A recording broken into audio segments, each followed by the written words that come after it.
تبارك الذي نزل الفرقان على عبده ليكون للعالمين نذيرا.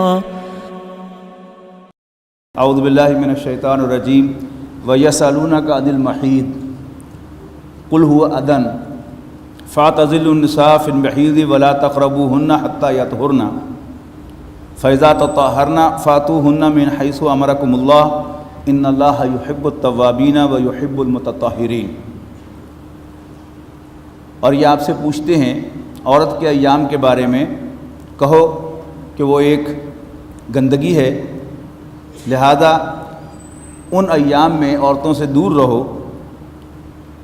وَلَا تَقْرَبُوهُنَّ حَتَّى يَطْهُرْنَ، اور ان کے ساتھ مقاربت نہ کرنا یہاں تک کہ وہ پاک ہو جائیں. یعنی ناپاک صرف اس پہلو سے ہیں، ویسے ناپاک نہیں ہیں. ان کا کھانا، ان کا کیا ہوا کام، وہ سب کچھ جو ہے وہ استعمال کرنے کے لیے، کھانے پینے کے لیے ہر اعتبار سے جائز ہے. صرف مقاربت سے منع کیا گیا ہے، اس کو واضح کر دیا کہ جب وہ پاک ہو جائیں تو فاتوہن، تو ان کے پاس آؤ، حیثما امرکم اللہ، جیسے اللہ تعالیٰ نے تمہیں حکم ارشاد فرمایا ہے. ان اللہ یحب التوابین و یحب المتطہرین، بے شک اللہ تعالیٰ پسند فرماتا ہے توبہ کرنے والوں اور پسند فرماتا ہے پاک صاف رہنے والوں کو. نساؤکم حرث لکم، تمہاری بیویاں تمہارے لیے کھیتی کی مانند ہیں. جیسے انسان اپنی کھیتی میں، اپنے کھیت میں جاتا ہے پروڈیوس حاصل کرنے کے لیے، سیر کرنے کے لیے نہیں جاتا، اسی طرح اللہ تعالیٰ نے عورت کو ایک کھیتی کی مانند بنایا ہے، جس سے آپ کو پروڈیوس ملتی ہے اولاد کی شکل میں. تو وہی راستہ تمہارے لیے جائز ہے کہ جس میں تمہیں پروڈیوس ملے. تو نساؤکم حرث لکم، تمہاری بیویاں تمہارے لیے کھیتی کی مانند ہیں. فاتو حرثکم انا شئتم، تو کھیتی میں آؤ جیسے چاہو. وقدموا لانفسکم، اور آگے کی تدبیر کرو اپنے لیے. واتقوا اللہ، اور اللہ سے ڈرو. واعلموا انکم ملاقوہ، اور یاد رکھو کہ تم اس سے ملنے والے ہو. وبشر المومنین، اور مومنوں کو خوشخبری دے دو. ولا تجعلوا اللہ عرضۃ لایمانکم، اور مت بناؤ اللہ کے نام کو ایک ڈھال اپنی قسموں کے لیے. ان تبروا وتتقوا وتصلحوا بین الناس، اس طرح کہ تم قسم کھا لو اللہ کی نیکی نہ کرنے، پرہیزی کی تقوی کے کام نہ کرنے، اور لوگوں کے درمیان صلح نہ کرانے کی. یعنی بعض اوقات انسان مایوس ہو کر یا کبھی بہت زیادہ غصے میں آ کر قسم کھا لیتا ہے کہ میں فلانا ہوا جے اگوں یہ کام کر جاؤں. اس سے اصل میں منع کیا گیا ہے کہ تم اللہ کی قسم نہ کھاؤ، اللہ تعالیٰ کو ڈھال نہ بناؤ کہ آئندہ تم نیکی کا کام نہیں کرو گے اور لوگوں کے درمیان صلح نہیں کرایا کرو گے. بہت سے نیکی کے کام ایسے ہوتے ہیں کہ جو انسان کرتا ہے لیکن اس کو کوئی نیک نامی نہیں ملتی، بلکہ بیچ میں وہ خواہ برا بنتا ہے. اسی قسم کی چیزوں میں لوگوں کے درمیان صلح کرانا جو ہے یہ ایک بہت اہم عمل ہے کہ جب آپ لوگوں کے درمیان صلح کراتے ہیں، اور ظاہر ہے صلح کرانے کے لیے آپ کو اس کو جھکانا ہوتا ہے دوسری طرف، اور یہ فریق بھی محسوس کرتا ہے کہ آپ دوسرے کی طرفداری کر رہے ہیں، اور وہ فریق بھی محسوس کرتا ہے کہ آپ اس فریق کی طرفداری کر رہے ہیں.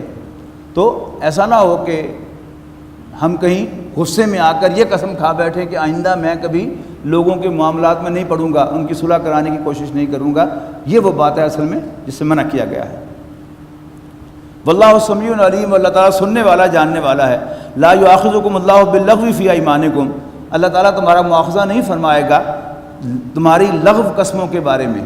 یعنی بہت سی قسمیں انسان عادتاً کھاتا ہے، قسمیں ایمان نال، اللہ کی قسم، یہ کیا ہے؟ مطلب نہیں ہوتا اس کا. یہ ایسی قسموں پر کوئی مواخذہ نہیں ہے، کوئی پوچھ گچھ نہیں ہے. ولاکن یؤاخذکم بما کسبت قلوبکم، ہاں اللہ تعالیٰ تمہارا محاسبہ فرمائے گا ان قسموں کے بارے میں جو تم اپنے دل کی آمادگی کے ساتھ کھاتے ہو. واللہ غفور حلیم، اور اللہ تعالیٰ بخشنے والا بردبار ہے. للذین یولون من نسائہم، ان لوگوں کے لیے کہ جو ایلا کریں اپنی بیویوں کے ساتھ. تربص اربعۃ اشہر، 4 مہینے تک انتظار کرنا ہے. یہ کیا ہے؟ اسی قسم کے سلسلے میں کہ اگر کوئی شخص جو ہے وہ قسم کھا لیتا ہے کہ میں اپنی بیوی کے ساتھ تعلق نہیں رکھوں گا، اگر تو اس نے وقت متعین کر دیا ہے کہ 1 ماہ تک نہیں رکھوں گا، 10 دن تک نہیں رکھوں گا، تو اگر وہ 10 دن پورے کر کے تو اپنے تعلق کو بحال کر دیتا ہے تو اس کے لیے کوئی قسم کا کفارہ نہیں ہے۔ اور اگر اس نے کوئی وقت مقرر نہیں کیا، بس مطلقاً قسم کھائی ہے، تو 4 مہینے جو ہے اس کی مہلت ہے، اگر اس پہ نہیں آئے گا ورنہ طلاق بائن جو ہے وہ واقع ہو جائے گی۔ تو وہ لوگ کہ جو اپنی بیویوں کے ساتھ ایلا کرتے ہیں ان کے لیے انتظار کرنا ہے، ان کے لیے مہلت ہے 4 مہینے کی۔ فَإِنْ فَاؤُوا، پھر اگر وہ رجوع کر لیں، فَإِنَّ اللَّهَ غَفُورٌ رَحِيمٌ، تو اللہ تعالیٰ بھی بخشنے والا مہربان ہے۔ نبی اکرم صلی اللہ علیہ وسلم نے بھی ایک مرتبہ اپنی تمام ازواج کے ساتھ 1 مہینے کا ایلا کیا تھا۔ وجہ کیا تھی کہ ازواج نے رسول اللہ صلی اللہ علیہ وسلم سے باقاعدہ ایک گروہ بنا کر اجتماعی طور پر مطالبہ کیا، یعنی حضور صلی اللہ علیہ وسلم کے بعد خلاف جتھے بازی کی کہ آپ ہمارا خرچہ بڑھائیں، ہمارا وظیفہ بڑھائیں، اب تو بڑی وسعت ہے مسلمانوں کے عام گھرانوں میں بھی۔ تو نبی اکرم صلی اللہ علیہ وسلم کو ناگوار گزرا، اس لیے کہ حضور صلی اللہ علیہ وسلم کا فقر اختیاری تھا، وہ اللہ تعالیٰ کی طرف سے دیا ہوا فقر نہیں تھا۔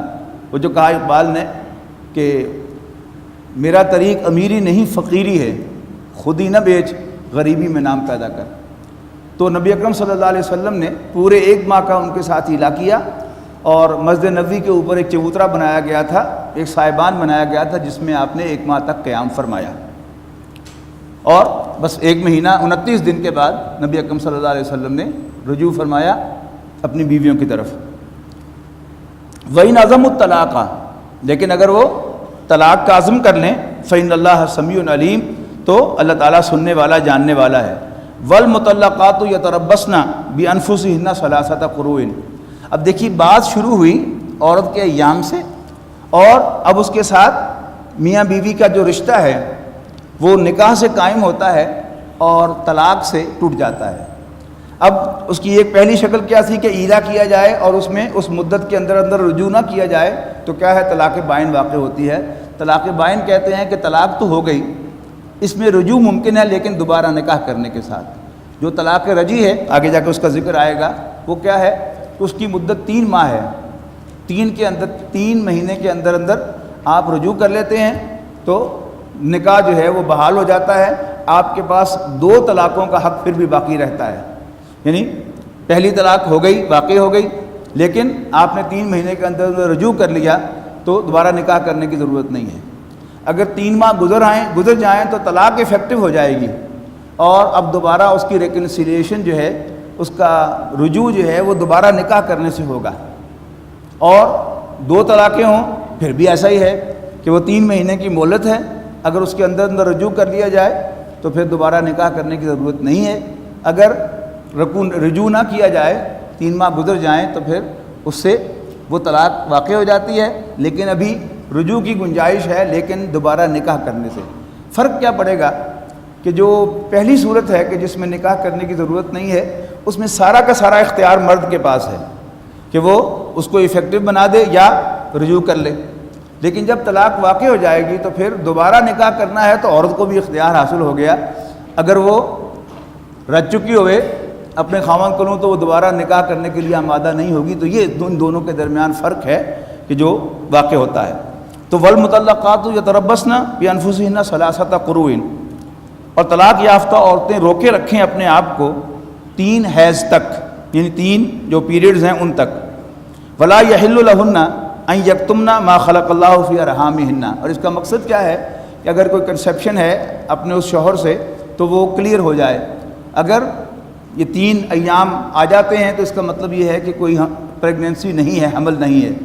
تو اگر ہے تو عورت کے لیے جائز نہیں ہے کہ اس کو چھپائے، اس کا فرض ہے کہ وہ ظاہر کرے کہ میں حاملہ ہوں، اور جب تک اب ڈلیوری نہیں ہوگی اس وقت تک طلاق یافتہ عورت جو ہے وہ اس شوہر کے گھر میں رہے گی، لیکن جو ہی ڈلیوری ہوگی، خواہ وہ اگلے دن ہو جائے اور خواہ وہ 8 ماہ کے بعد ہو، تو وہی اس کی عدت ہوگی۔ لا یحل لہن، ان کے لیے جائز نہیں ہے، ان یکتمن ما خلق اللہ فی ارحامہن، کہ وہ چھپائیں اس کو جو اللہ تعالیٰ نے ان کے پیٹوں میں ان کے ارحام میں پیدا فرمایا ہے۔ ان کننا یؤمنن باللہ والیوم الآخر، اگر وہ واقعی اللہ پر اور آخرت پر ایمان رکھتی ہیں۔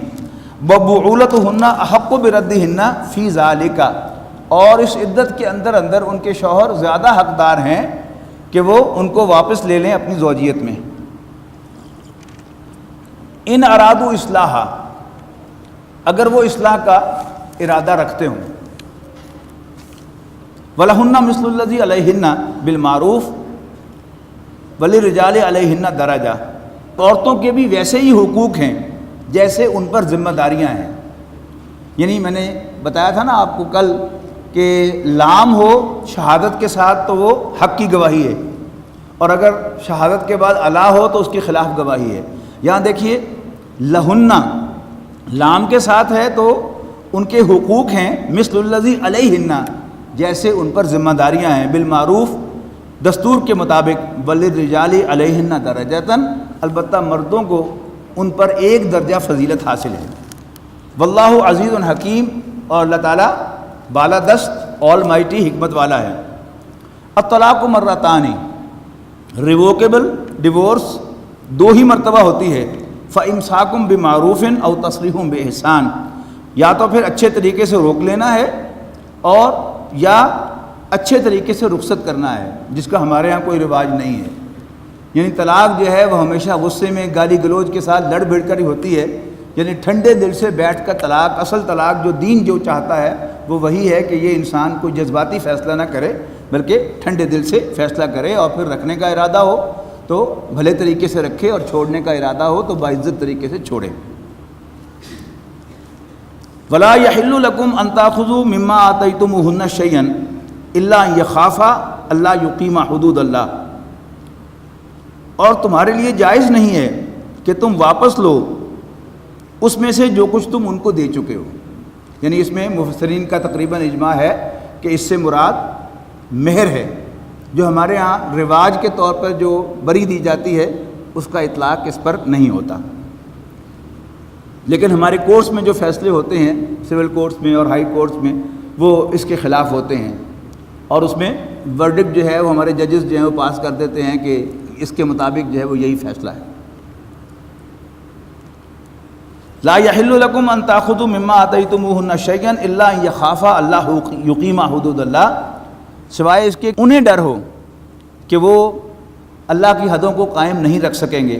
فإن خفتم اللہ یقیما حدود اللہ، اور اگر تمہیں ڈر ہو، یہ بڑی خوبصورت آیت ہے کہ پہلے کہا ہے کہ اگر تمہیں ڈر ہو کہ وہ دونوں، مطلب کیا ہے کہ یہاں اسلامی معاشرہ جو ہے اس سے خطاب کیا جا رہا ہے کہ وہ دونوں میاں بیوی اللہ کی حدود کو قائم نہیں رکھ سکیں گے تو کیا کریں؟ فلا جناح علیہما فی مفتدت بہ، تو اس عورت پر کوئی گناہ نہیں ہے اگر وہ اپنے مہر میں سے کوئی چیز چھوڑ دے۔ تلک حدود اللہ، یہ اللہ کی حدیں ہیں، فلا تعتدوها، پس تم ان کو کراس نہ کرنا۔ ومن یتعد حدود اللہ، اور جو کوئی اللہ تعالیٰ کی حدود کو کراس کرے گا، فاولئک هم الظالمون، تو ایسے ہی جو لوگ زیادتی کرنے والے ہیں۔ فإن طلقها، پھر اگر طلاق دے دی مرد نے اپنی بیوی کو، یعنی دو کے بعد تیسری طلاق دے دی، فلا تحل له من بعد حتى تنکح زوجا غیرہ، تو اب وہ عورت اس کے لیے حلال نہیں ہے یہاں تک کہ وہ کسی اور شوہر کے ساتھ نکاح کرے۔ فإن طلقها، اور پھر یا وہ شوہر دوسرا جو ہے وہ خود طلاق دے دے کسی وجہ سے، یا وہ فوت ہو جائے، فلا جناح علیہما ان یتراجعا، تو ان دونوں پر کوئی گناہ نہیں ہے کہ وہ ایک دوسرے کی طرف رجوع کریں۔ ان ظنا ان یقیما حدود اللہ، اگر انہیں گمان ہو کہ وہ اللہ کی حدوں کو قائم رکھ سکیں گے، یعنی اگر محسوس ہو کہ انہوں نے پھر یہی کچھ کرنا ہے تو پھر مسلم معاشرے کو ان کو دوبارہ نکاح کی طرف نہیں لے کے جانا چاہیے۔ وَتِلْكَ حدود اللہ، یہ اللہ کی حدیں ہیں، یبینھا لقوم یعلمون، اللہ تعالیٰ ان کو واضح کرتا ہے سینسیبل لوگوں کے لیے۔ وَإِذَا طَلَّقْتُمُ النِّسَاءَ، اور جب تم طلاق دو عورتوں کو، فَبَلَغْنَ أَجَلَهُنَّ، اور وہ عدت کے قریب پہنچ جائیں، فَامْسِكُوهُنَّ بِمَعْرُوفٍ، تو یا تو ان کو اچھے طریقے سے رکھو، او سرحونا بِإِحْسَانٍ بِمَعْرُوفٍ، یا ان کو اچھے طریقے سے رخصت کر دو۔ ولا تمسکوہن ضرارا لتعتدوا، اور مت روکے رکھو انہیں ستانے کے لیے تاکہ تم ان پر زیادتی کر سکو. وَمَن يَفْعَلْ ذَلِكَ فَقَدْ ظَلَمَ نَفْسَهُ، اور جو کوئی ایسی حرکت کرے گا وہ اپنے اوپر ظلم ڈھائے گا. وَلَا تَتَّخِذُوا آیَاتِ اللَّهِ هُزُوًا، اور اللہ تعالیٰ کی آیات کا مذاق نہ اڑاؤ. وَاذْكُرُوا نِعْمَتَ اللَّهِ عَلَيْكُمْ وَمَا أَنزَلَ عَلَيْكُمْ مِنَ الْكِتَابِ، یاد کرو اللہ تعالیٰ کی اس نعمت کو جو اس نے فرمائی اور جو اس نے تم پر کتاب نازل فرمائی، والحکمہ، اور حکمت بھری باتیں نازل فرمائیں. یعظکم بہ، جن سے وہ تمہیں نصیحت فرماتا ہے، یعنی قرآن مجید کی آیات میں احکام بھی ہیں اور حکمت کی باتیں بھی ہیں جن سے انسان کو گائیڈنس ملتی ہے، نصیحت ملتی ہے. واتقوا اللہ، اور اللہ سے ڈرتے رہنا. واعلموا ان اللہ بکل شیء علیم، اور یاد رکھنا اللہ تعالیٰ ہر چیز کو جانتا ہے. وَإِذَا طَلَّقْتُمُ النِّسَاءَ، اور جب تم اپنی بیویوں کو طلاق دو، فَبَلَغْنَ أَجَلَهُنَّ، اور وہ عدت کو پہنچ جائیں، عدت پوری کر لیں. فَلَا تَعْضُلُوهُنَّ، تو مت روکو انہیں، أَن يَنكِحْنَ أَزْوَاجَهُنَّ، کہ وہ اپنے پروسپیکٹو ہسبینڈ سے نکاح کریں. اذا تراضوا بینہم بالمعروف، جب وہ ایک دوسرے کے ساتھ باہم راضی ہو جائیں نکاح پر. ذالک یوعظ بہ من کان منکم یؤمن باللہ والیوم الآخر، یہ وہ بات ہے جس کی نصیحت اللہ تعالیٰ فرماتا ہے تم میں سے ہر اس شخص کو جو اللہ تعالیٰ اور آخرت پر ایمان رکھتا ہو. ذالکم ازکی لکم واطہر، یہی طریقہ نہایت شائستہ بھی ہے اور تمہارے لیے زیادہ پاکیزہ بھی. واللہ یعلم وانتم لا تعلمون، اللہ تعالیٰ جانتا ہے اور تمہیں کچھ معلوم نہیں ہے. والوالدات یرضعن اولادہن حولین کاملین، اور مائیں اپنے بچوں کو پورے 2 سال تک دودھ پلائیں. لمن اراد ان یتم الرضاع، اس شخص کے لیے کہ جو اپنی سابقہ بیوی سے، متعلقہ بیوی سے رضاعت پوری کروانا چاہتا ہو. وعلی المولود لہ، اور بچہ جس کی ملکیت ہے یعنی مرد، لہو ہے، لہا نہیں ہے، یعنی child belongs to the father, قرآن مجید کا یہ فیصلہ ہے. وعلی المولود لہ رزقہن وکسوتہن بالمعروف، اور بچے کے باپ کے لیے باپ کے ذمے ہے ان کا کھانا، ان کا کپڑا دستور کے مطابق. ولا تکلف نفس الا وسعها، اور کسی شخص کو اکاؤنٹیبل نہیں ٹھہرایا جائے گا مگر اس کی وسعت کے مطابق. لا تضار والدۃ بولدها، اس کی وضاحت آئی ہے جو سورہ طلاق میں، وہ یہ ہے کہ اسکنوہن من حیث سکنتم من وجدکم، جن عورتوں کو طلاق دی ہوئی ہے وہ تمہارے بچوں کو دودھ پلا رہی ہیں یا نہیں پلا رہی، تو ان کو اسی طرح رہائش فراہم کرو جیسے تم خود رہتے ہو اپنی وسعت کے مطابق. یہ نہیں ہے کہ تم کسی لیوش گھر میں رہتے ہو اور انہیں کسی 3rd کلاس جگہ پر رکھو، ایسا نہیں ہے. اور پھر آگے جا کے فرمایا لِيُنْفِقْ ذُو سَعَةٍ مِّن سَعَتِهِ، چاہیے کہ جو وسعت والا ہے، صاحب ثروت ہے، وہ اپنی وسعت کے مطابق خرچ کرے عورتوں پر. اور جس کو اللہ تعالیٰ نے رزق کی تنگی دی ہے، وَمَنْ قُدِرَ عَلَيْهِ رِزْقُهُ فَلْيُنْفِقْ مِمَّا آتَاهُ اللَّهُ، تو وہ اس میں سے خرچ کرے جو کچھ اللہ نے اس کو عطا کیا ہے. لا یکلف اللہ نفسا الا ما آتاها، اللہ تعالیٰ کسی بھی شخص کو اکاؤنٹیبل نہیں ٹھہرائے گا مگر اس کے مطابق جو اللہ تعالیٰ نے دیا ہے. یعنی بالکل سیدھا حساب ہے کہ اللہ تعالیٰ کسی کو 10 دے گا تو 10 کا حساب لے گا، اور 11 دے گا تو 11 کا حساب لے گا. ایسا نہیں ہو سکتا کہ اللہ تعالیٰ کسی کو دے تو 5 اور حساب مانگے اس سے 10 کا، ایسا نہیں ہو سکتا. لا تکلف نفس الا وسعها، کوئی بھی شخص اکاؤنٹیبل نہیں ٹھہرایا جائے گا مگر اس کی وسعت کے مطابق. ولا تضار والدۃ بولدها، اور نہ نقصان پہنچایا جائے ماں کو اس کے بچے کی وجہ سے. ولا مولود لہ، اور نہ اس کو جس کا بچہ ہے یعنی مرد کو بولدہ، اپنے بیٹے کی وجہ سے، اپنی اولاد کی وجہ سے. وعلی الوارث مثل ذلک، اور وارث پر بھی ذمہ داری اسی طرح کی ہے. یعنی فرض کیجئے کہ کوئی شخص فوت ہو گیا ہے کہ جس کی بیوی بھی ہے اور اس کا بچہ بھی ہے، تو اب بچے کے اصل وارث کون ہیں؟ وہ اس کے ددحال ہیں، ان کو بھی اجازت نہیں ہے کہ وہ ان حدود سے تجاوز کریں. فَإِنْ أَرَادَا فِصَالًا عَنْ تَرَادٍ مِّنْهُمَا وَتَشَاوُرٍ، اور اگر وہ دونوں دودھ چھڑانے کا فیصلہ کریں باہمی رضامندی کے ساتھ اور باہمی مشورے کے ساتھ، فلا جناح علیہما، تو ایسا کرنے پر بھی ان پر کوئی گناہ نہیں ہے۔ فَإِنْ أَرَدْتُمْ أَن تَسْتَرْضِعُوا أَوْلَادَكُمْ، اور اگر تم ارادہ کرو کہ تم کسی فاسٹر مدر سے، دایا سے اپنے بچے کو دودھ پلاؤ، فَلَا جُنَاحَ عَلَيْكُمْ، تو بھی تم پر کوئی گناہ نہیں ہے، اِذَا سَلَّمْتُمْ مَا آتَيْتُمْ بِالْمَعْرُوفِ، بشرطے کہ ادا کرو جو دینا ٹھہرایا تھا تم نے اس کو اجرت کے طور پر دستور کے مطابق، واتقوا اللہ، اور اللہ سے ڈرتے رہو، وَاعْلَمُوا أَنَّ اللَّهَ بِمَا تَعْمَلُونَ بَصِيرٌ، اور یاد رکھنا کہ جو کچھ بھی تم کرتے ہو اللہ تعالیٰ اسے دیکھتا ہے۔ وَالَّذِينَ يُتَوَفَّوْنَ مِنْكُمْ وَيَذَرُونَ أَزْوَاجًا يَتَرَبَّصْنَ بِأَنفُسِهِنَّ أَرْبَعَةَ أَشْهُرٍ وَعَشْرًا، اب جو عورت طلاق یافتہ ہے اس کی عدت 3 حیض تھی، لیکن جو بیوہ عورت ہے اس کی عدت بیان ہو رہی ہے اب، والذین یتوفون منکم، اور وہ لوگ جو تم میں سے فوت ہو جائیں، یعنی اللہ تعالیٰ ان کو اٹھا لے، ویذرون ازواجا، اور وہ بیویاں چھوڑیں، یتربصن بانفسہن 4 اشہر وعشرا، تو وہ ٹھہری رہیں 4 ماہ اور 10 دن تک، یعنی ان کی عدت 4 ماہ اور 10 دن ہے۔ فَإِذَا بَلَغْنَ أَجَلَهُنَّ، پھر جب وہ اپنی عدت پوری کر چکے ہیں، فَلَا جُنَاحَ عَلَيْكُمْ فِي مَا فَعَلْنَ فِي أَنفُسِهِنَّ، تو تم پر کوئی گناہ نہیں ہے۔ یہاں بھی مسلم سوسائٹی جو ہے وہ ایڈریس ہو رہی ہے کہ پھر تم پر کوئی گناہ نہیں ہے اگر وہ اپنے لیے اپنے حق میں کوئی فیصلہ کرتی ہیں معروف کے مطابق، دستور کے مطابق، وَاللَّهُ بِمَا تَعْمَلُونَ خَبِيرٌ، اور اللہ جو کچھ بھی تم کرتے ہو اللہ تعالیٰ اس سے باخبر ہے۔ یعنی جس سے چاہیں وہ نکاح کر سکتی ہیں، اور پھر مرنے والے کے گھر والوں کو، اس کے وارثوں کو کوئی حق نہیں پہنچتا کہ وہ اس کو فورس کرے کہ نہیں کدھر شادی نہیں کرنی تم۔ یہ کیا ہے؟ یہ دھونس دھاندلی جو ہے اور ایکسپلائٹیشن جو ہے اس کی اسلام میں گنجائش نہیں ہے۔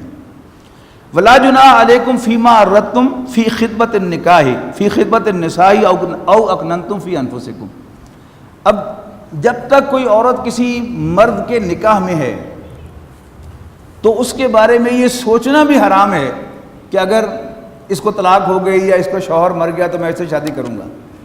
لیکن جب کسی عورت کو طلاق ہو جائے، اب صرف وہ عدت میں ہے، یا کسی کا شوہر مر گیا ہے وہ عدت میں ہے، تو عدت کے دوران اس سے نکاح تو نہیں ہو سکتا، لیکن اپنے دل میں بھی اس کے بارے میں سوچا جا سکتا ہے، اور اشارے کنائے میں اس تک یہ بات پہنچائی بھی جا سکتی ہے کہ جب تم عدت سے فارغ ہو جاؤ تو پھر مجھے کنسیڈر کرنا، یعنی اشارے میں بات، لیکن پکی کوئی قول و قرار یا پکی بات یا نکاح کرنا جو ہے وہ جائز نہیں ہے۔ وَلَا جُنَاحَ عَلَيْكُمْ فِي مَا أَرَدتُّمْ بِهِ مِنْ خِطْبَةِ النِّسَاءِ، تم پر کچھ گناہ نہیں ہے کہ اشارے کنائے میں تم پیغام نکاح ان عورتوں کو دو، یا او اکننتم فی انفسکم، یا اپنے دل میں اس بات کو چھپائے رکھو، یعنی جب تک کوئی عورت شوہر والی ہے تو اپنے دل میں بھی اس کے بارے میں خیال کرنا جو ہے یہ جائز نہیں ہے۔ علم اللہ انکم ستذکرونہن، اور یہ جو خیال ہے یہ شیطان جو ہے وہ بڑے عجیب طریقے سے لے کے آتا ہے۔ کوئی شخص جو ہے وہ میاں بیوی کے درمیان صلح کرانے کی کوشش کر رہا ہے اور اس کا شوہر جو ہے وہ ماننے کے لیے تیار نہیں ہے، تو شیطان جو ہے وہ چٹکی کاٹتا ہے، اچھا اگر یہ ریکنسیلیشن نہ ہو سکی تو یہ بیچاری کیا کرے گی، بس اس حد تک سوچنا جائز ہے، لیکن اگلی بات جو ہے وہ شیطان جو چٹکی کاٹے گا وہ خیال دل میں لانا جائز نہیں ہے۔ علم اللہ انکم ستذکرونہن، اللہ تعالیٰ کو معلوم ہے کہ تم ان سے ذکر ضرور کرو گے، وَلَٰكِن لَّا تُوَاعِدُوهُنَّ سِرًّا إِلَّا أَن تَقُولُوا قَوْلًا مَّعْرُوفًا، لیکن ان سے نکاح کا وعدہ نہ کرنا پوشیدہ طور پر، البتہ معروف طریقے سے تم کوئی اشارہ اس بارے میں کر سکتے ہو۔ وَلَا تَعْزِمُوا عُقْدَةَ النِّكَاحِ، لیکن نکاح کا پختہ ارادہ نہ کرنا، حتیٰ یبلغ الکتاب اجلہ، یہاں تک کہ عدت پوری ہو جائے۔ وَاعْلَمُوا أَنَّ اللَّهَ يَعْلَمُ مَا فِي أَنفُسِكُمْ فَاحْذَرُوهُ، یاد رکھو کہ اللہ تعالیٰ جانتا ہے جو کچھ بھی تمہارے دلوں میں ہے، لہذا اس سے ڈرتے رہو۔ وَاعْلَمُوا أَنَّ اللَّهَ غَفُورٌ حَلِيمٌ، اور یاد رکھو بے شک اللہ تعالیٰ بخشنے والا مہر اور بردبار ہے۔ لا جناح علیکم ان طلقتم النساء، تم پر کوئی گناہ نہیں ہے، ان طلقتم النساء، اگر تم اپنی عورتوں کو طلاق دو، ما لم تمسوہن، یعنی تمہاری وہ عورتیں، وہ بیویاں جن سے تم نے شادی تو کی ہو لیکن کنزیومیشن نہ ہوئی ہو، رخصتی نہ ہوئی ہو، تم نے ان کو چھوا نہ ہو، او تفردوا لہن فریضۃ، یا تم نے ان کے لیے کوئی مہر بھی نہ باندھا ہو، ومتعوہن، پھر بھی ان کو کچھ نہ کچھ ضرور دینا۔ علی الموسع قدرہ، وسعت والے کے ذمے اس کی مقدرت کے مطابق ہے، وعلی المقتر قدرہ، اور تنگ دست پر اس کی مقدرت کے مطابق پوچھ گچھ ہوگی۔ متاع بالمعروف، یہ دینا دستور کے مطابق ہوگا۔ حقا علی المحسنین، یہ اللہ تعالیٰ کا حق ہے نیک لوگوں پر۔ وَإِن طَلَّقْتُمُ النِّسَاءَ وَإِن طَلَّقْتُمُوهُنَّ، اور اگر تم انہیں طلاق دو، من قبل ان تمسوهن، اس سے پہلے کہ تم نے انہیں چھوا ہو، وقد فرضتم لهن فریضۃ، اور تم نے ان کا مہر باندھ لیا ہے، فنصف ما فرضتم، تو جو مہر باندھا ہے اس کا آدھا ادا کرنا، نصف ادا کرنا تم پر لازم ہے۔